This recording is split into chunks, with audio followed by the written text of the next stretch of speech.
Hey friend, I want to introduce to you Virtual Caddy, TrackMan's newest feature to virtual golf. By far one of the coolest things I've seen them add to virtual golf.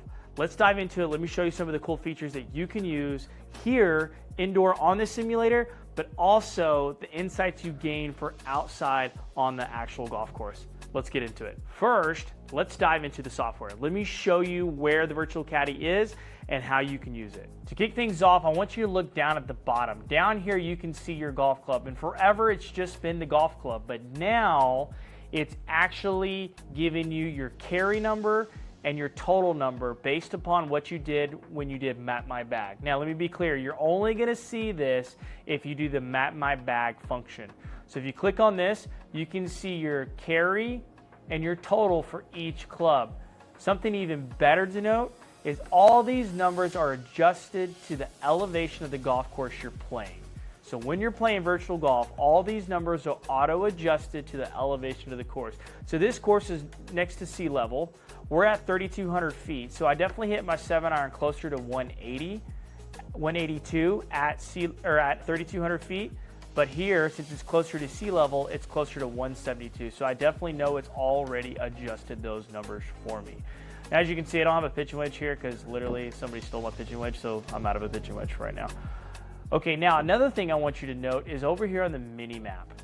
So if I open up the mini map, this dispersion circle is the dispersion of that golf club. So as I change clubs here, you're gonna see that dispersion change. Definitely as you see, it's more to the left side because I definitely draw the ball more.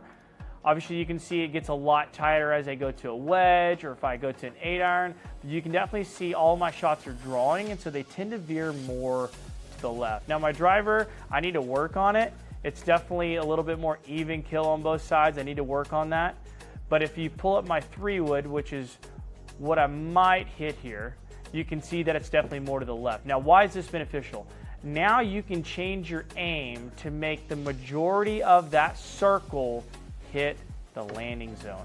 As you can see, it's got the total at 280, which is about my total with my 3-wood. Now this doesn't include any elevation changes, so you're gonna have to make sure you change that. But another thing to note is you can come up here and you can toggle this on and off. So this would be your carry, where the ball is gonna land, and this is your total, where the ball is more than likely gonna end up. Now that totally depends on the landing surface you landed on. But if you wanna see, okay, my ball is gonna land here, it's gonna roll out here, which I think is good to know both, right? But that's my carry right there. So if I want to know where that ball is going to land around 240, as you can see, that's already auto adjusted the carry based upon where I want the ball to end up. So that is an incredible feature. Now as you can tell, I may have maybe 1 or 2 shots in the bunker here, but if I aim towards the right side of the fairway, the majority of the shots should land in the fairway. So now let's hit a couple shots, let's play a couple holes so you can see how this works in action. I wanted to pause the video for just a moment because if you're struggling with consistency, I want to help you. I want to give you instant access to the 3 most common swing flaws that are wrecking your golf game. And I promise you, once you fix these, on average, my clients have dropped 5 to 10 strokes off their game. If you're frustrated and you're done trying to figure this out on your own, let me help you out. It's completely free. The link is in the description below. Check it out. It's going to change your golf game forever. All right, I got my 3-wood here. Let's hit a shot and let's see how it ends up.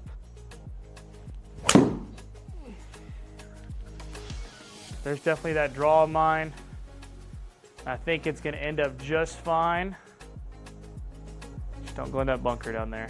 Perfect. See, that alone helped me out so much to know that, hey, my dispersion is more to the left, so I need to aim a little bit more right.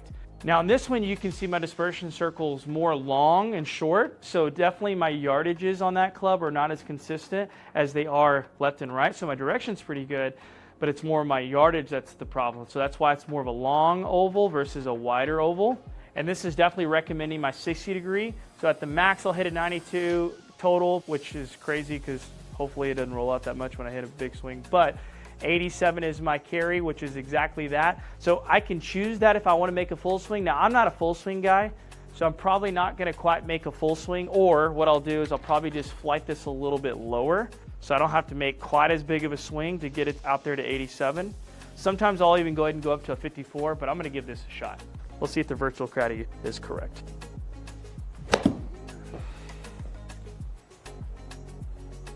come back a little bit.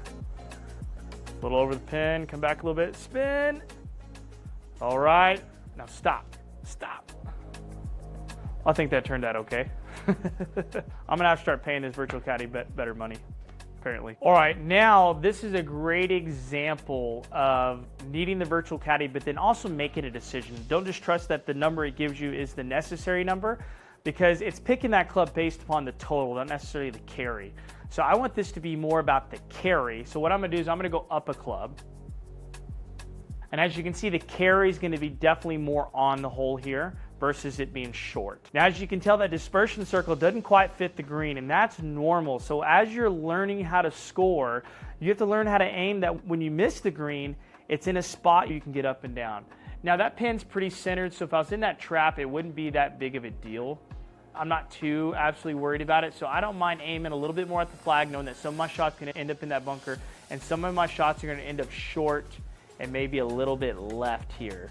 I think I would rather that be. Now again, they're gonna carry anywhere in here. I gotta make a decision whether or not I want the ball to carry here or if I want it to carry short. So if I switch to a 5-iron, that's gonna put the carry more in the front of the green. Hopefully it has a little bit of release and it releases somewhere down in here or somewhere up on the front of the green. Honestly, that might be what I choose here, is I might choose that. Now obviously as you change here, see how it's changing the club? So now that's even better, is I can sit here and move my club around and go, what club should I use? And remember, I have this toggled on for carry, not total. And it's honestly recommending for me the 5-iron. But the 4-iron's gonna put me carry on the pin, but with it being a little bit lower shot, I'm not sure if it'll stick. So I think being a little bit below the hole or maybe just a little bit left of the hole on my miss might be the better deal here. So I'm gonna give that a shot and let's see how I end up.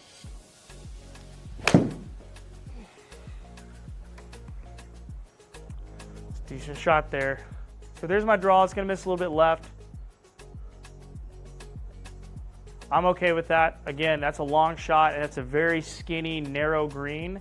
That leaves me with a decent chance to get up and down here.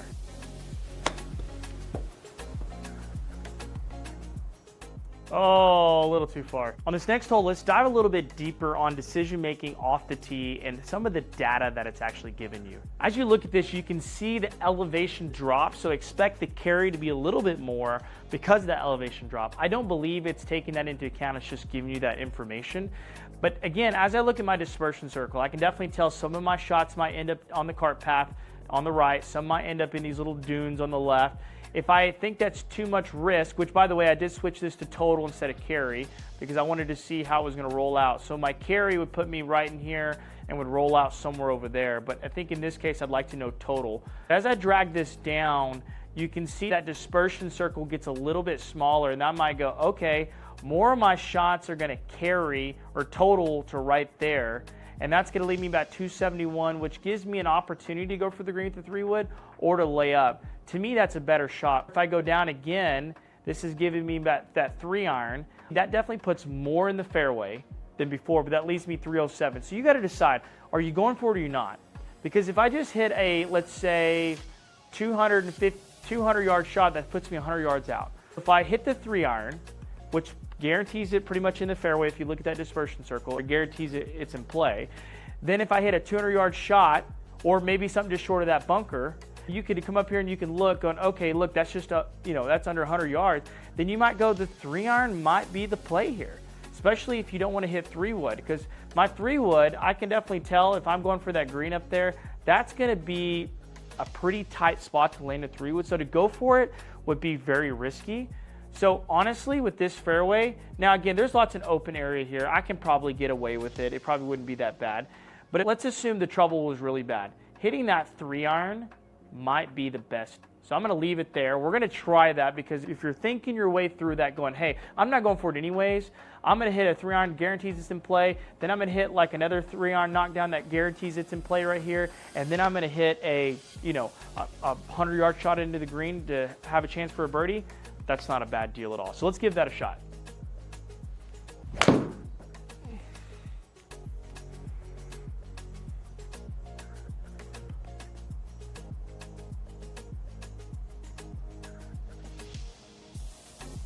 Lost a little bit of rollout because of that heel, but for the most part, they ended up almost right in that dispersion circle I'm talking about. So that ends up being a pretty great spot.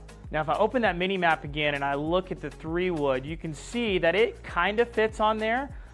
I might be able to go for it with the 3-wood there, knowing that, hey, the majority of the shots, and that's total. Now, carry's going to put me in that bunker. So look at that. A lot of percentage of my shots could end up in that bunker. And to give myself a good chance for birdie, to me, that might be a little risky. But again, if you're hitting the ball well that day and you know you can pull it off, that's a little different. So this is my dispersion, but one day I could feel better and I could make a different decision. Now again, I'm gonna go down a club here. I'm gonna lay up with that 4-iron. I'm gonna aim a little bit more to the right side of the fairway, or really I could go a little bit more right center. And look, that puts the majority of my shots in play. This is what the best players in the world do. This is how they think through the golf course, is they know that their dispersion's like this. All right, let's hit the shot. It's a great shot right there. It's kind of a little bit of draw. Should put me, hopefully, short. Oh, no. You know what, though? There was a mistake I made. I think I had the carry toggled on to that spot, not the total.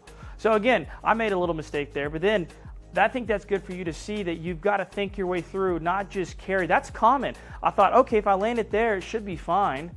But what I didn't consider is total. And then obviously you got to give yourself some margin for how it hits the ground. That was a great executed shot. But that's where course management was my problem, is I thought about, which that was me not practicing enough, whatever, made the mistake, my fault. I carried it there not thinking it was gonna roll that far, or maybe that's what I thought the carry was toggled on instead of total. So I didn't give that into consideration, and then also giving me some margin for the ball hitting a slope or something like that. So I hope you can see the power of the Virtual Caddy, how it can teach you to think differently on the golf course. So if you're really looking at taking your game to the next level and really working on course management, but using tools that you really can't visualize on the golf course, this is a great tool. I'm hoping they'll update this as they go, maybe give you some how far left and right that dispersion circle is, so you can actually know that. So when you look at your phone, you can see how far left and right, so that way you can choose where to aim by using the TrackMan app. I bet you that's coming. I'll probably send in a request on that one. But by far one of the coolest features they've added to virtual golf, especially if you're looking to improve your golf game. Give this a shot. It's going to really improve your golf game. See you soon. Peace.